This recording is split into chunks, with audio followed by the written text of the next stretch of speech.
แล้วค่อยสิได้ปล่อยบักเทิกนี่ออกเนาะทุกคนปล่อยบักเทิกนี่ออกค่อยสิปล่อยออก25,000เนาะทุกคน25,000สบายดีทุกคนคลิปนี้ก็เราจะมาเอาเรื่องงัวอีกคือเก่าเนาะแล้วก็มาเอาเรื่องหญ้างัวพร้อมเลยเนาะทุกคนเพราะว่าอยู่สวนเฮาบ่มีหญ้าแล้วเนาะอยู่สวนเฮาก็บ่มีหญ้าแล้วมีแต่กกหญ้าคิวเกิดใช่เนาะอยู่หม้องนั้นหม้องกล้วยสีเนาะทุกคนมีแต่กกหญ้าคิวเนาะบ่มีหญ้าเลยแล้วเฮาสิได้คันดินเนาะทุกคนคันดินเพื่อปลูกหญ้าเนาะปีสิมาให้ปลูกหญ้าใส่พร้อมเนาะให้ซื้อหญ้ามาปลูกเนาะ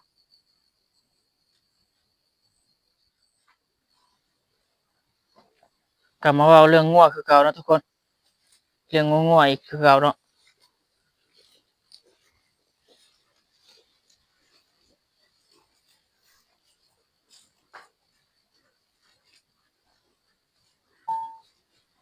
ก็มีอยู่คือเก่า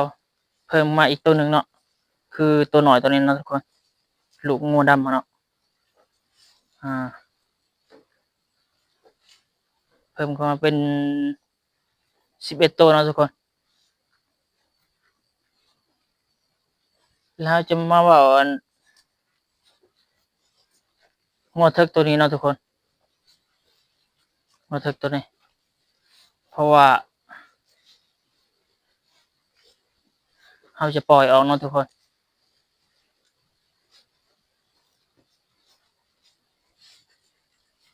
มาเบิ่งส่วนสูงก็ประมาณอ่าสิประมาณหน้าอกข้อยเนาะทุกคนก็น่าจะประมาณเมตร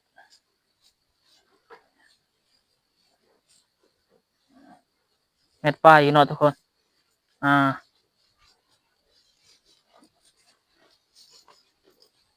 ข้อยหาก็ซื้อมาปีกายนี่เนาะทุกคนข้อยซื้อมาปีกายนี่เนาะซื้อมาเฮ็ดอันมาเฮ็ดพอพันธุ์เนาะแล้วก็ได้งัวน้อยตัวนี้เนาะนี่ได้งัวน้อยตัวนี้เนาะทุกคนลูกมันเนาะตัวนี้ทุกคนนี่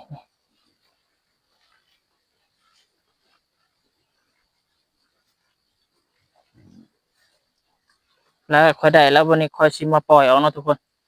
มาปล่อยพอพันธุ์บางนี้ออกเนาะอ่ามาเบิ่งกดเบิ่งกอยมันเนาะทุกคน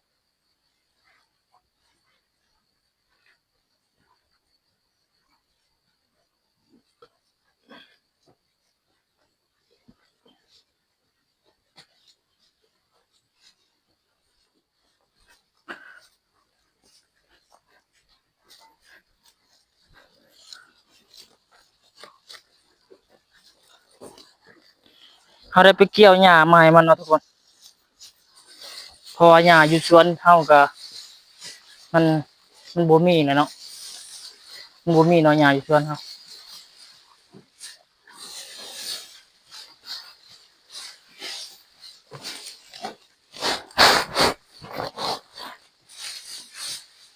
คันว่าทุกคนคิดว่าอยากเลี้ยงงัวแหน่คันถ้าบ่มีสวนบ่มีอันบ่มีหญ้านี่บ่มีหญ้าสต๊อกนี่มันจะลำบากเนาะทุกคนบ่มีหญ้าสต๊อกมันจะลำบากเนาะคือคนปัจจุบันนี่ก็บ่มีหญ้าแล้วเนาะได้ไปหาเกี่ยวเอาเนาะทุกคนแต่ละมื้อได้ไปหาเกี่ยวเอาปีกายนี่ค่อยบ่ได้ปล่อยออกจากคอกเลยเนาะค่อยปะอยู่ในคอกแล้วเฮ็ดให้อันหญ้าเฮาบ่พอกินเนาะทุกคนปีนี้ถือว่าได้ไปหาเกี่ยวเอา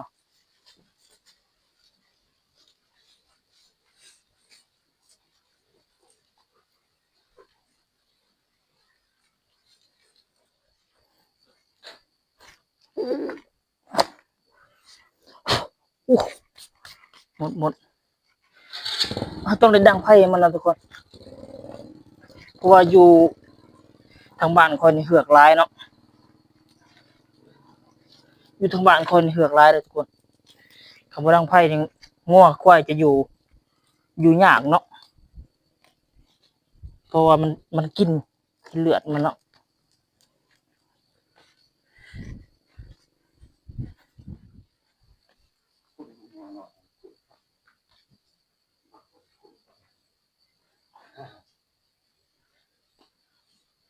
มันอิ่มแล้วเนาะทุกคนอิ่มแล้วเนาะขาเคยใหญ่เนาะทางถ่ายนี่ก็ต้นๆนี่เนาะทุกคนอ่า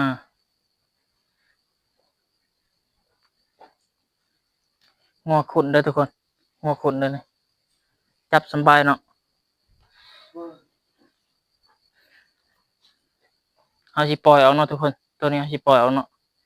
ถึกเนี่ยนะยางไปครับพอเพิ่นละนี่ดังไพ่ให้มันเนาะทุกคนเผือกหลายเอาสิปล่อยออก20,000เนาะทุกคน25,000เนาะ25,000เด้อทุกคน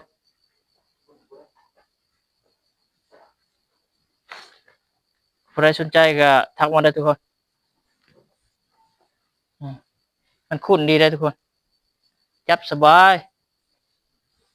จับนี่สบายนี่นี่หัวขุนดีนี่เนาะอยู่ในข้อนี่ตัวใหม่เข้ามาเสริมเนาะตัวหนึ่งเนาะหากออกวางเดือนหลังนี่เนาะบริเป็น11ตัวเป็นลูกของบักเทิกนี่เนาะค่อยสิได้ปล่อยบักเทิกนี่เอาเนาะทุกคนปล่อยบักเทิกนี่เอาค่อยสิปล่อยออก25,000เนาะทุกคน25,000ผู้ใดสนใจทักมาได้นะทุกคนที่เบอร์2995665เนาะคอยสิปล่อยเอาเนาะ25,000เนาะทุกคนงัวขุนเนาะทุกคนงัวบ่รักเนาะตัวเทิกนี่คือกันตัวเทิกนี่ก็ขุนจับได้เนาะทุกคนตัวนี้ก็เป็นตัวแม่นะจับได้สบายนะทุกคนมักให้ลูกให้บายมักให้ลูกให้บายให้จับให้อันนะคันหาจับดุบ่ได้นี่แห้งขุนทุกคนมักจังให้จับให้บายให้อันนะพากันกินอิ่มหมดละอิ่มหมดละ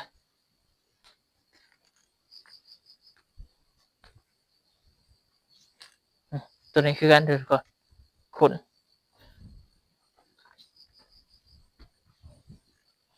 ก็ราคางัวอยู่ทางบ้านเฮาก็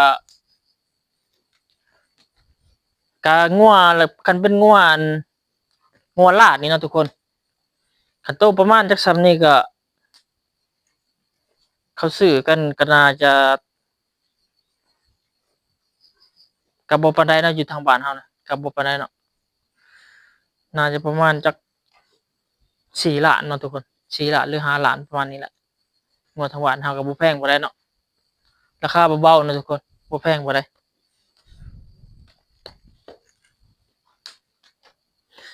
ตัวนี้ค่อยตัวแม่ดำนี่ทุกคนค่อยซื้อมาในราคานะ6 ล้านเนาะ6 ล้านทุกคนว่าเป็นจังไดนี่ตัวแม่ดำนี่ค่อยซื้อมาในราคา6 ล้านนี่ทุกคนขุนเด้อทุกคนมีแต่ตัวขุนๆนี่แล้วลูกมันนะตัวอย่างไปหั่นน่ะทุกคนนะค่อยซื้อปีกายนี่ปีนี้มันได้ลูกแล้วเนาะค่อยซื้อ6 ล้าน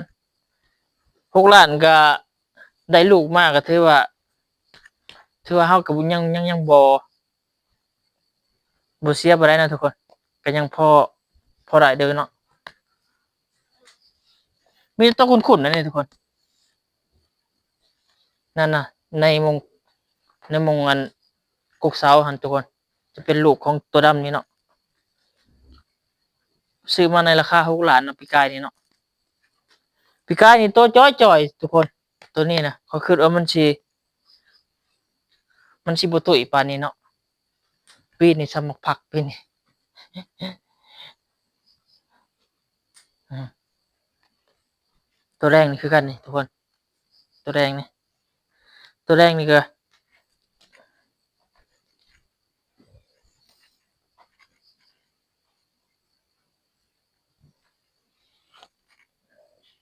มานี่ขึ้นมานี่อ่าขึ้นมานี่โอเคตัวแรกในกระโตคนซื้อ6 ล้านคือกันเนาะปีกายนี่ซื้อ2 โตวนี้เลยทุกคนความมันขุ่นในประตูนจับสบายตัวนี้เป้ที่บอกคอยยืดเพียงเขาเลยทุกคนขุ่นดีทุกคนนี่คอยซื้อใน6 ล้านลูกมันตัวนี้นี่6 ล้านเนาะการราคางัวทั้งบ้านเฮาก็ถือว่าก็ยังสู้ทั้งภาคเหนือบ่ได้เนาะทุกคนภาคเหนือเขาลินโอนักกว่านี้เนาะเขาลินนักกว่านี้แห้งกว่านี้เนาะทุกคนระดับเป็น10ป้ายพุ่นเนาะทุกคนอยู่ภาคเหนือแต่ภาคเฮาน่ะก็ยังยังบ่แห้งบ่ได้เนาะมีตัวขุ่นนั่นนี่ทุกคนอ่า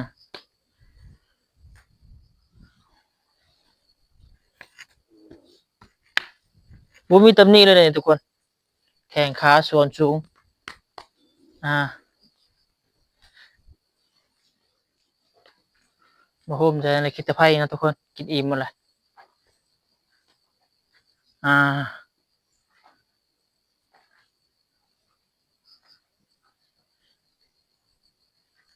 มันอุ่นดีเนาะทุกคน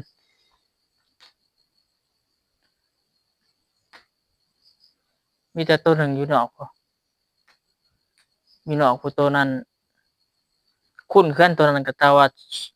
ซุมงัวตัวอยู่ทางในนี่ส้นมันแล้วมันบ่เข้ามาเนาะทุกคน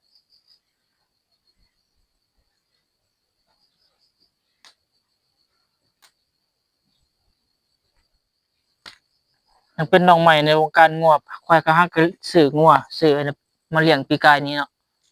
พอดีตกมาปีนี้ก็ถือว่าปีปลายเนาะหาก็ได้ปีปลายเนาะ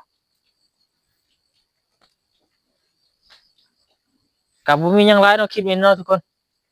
ก็บ่มีหยังหลายก็ขอบใจติดตามรับชมช่องอาติบ่าวลาวเนาะมีตัวคนๆมาทุกคนสบายดีทุกคน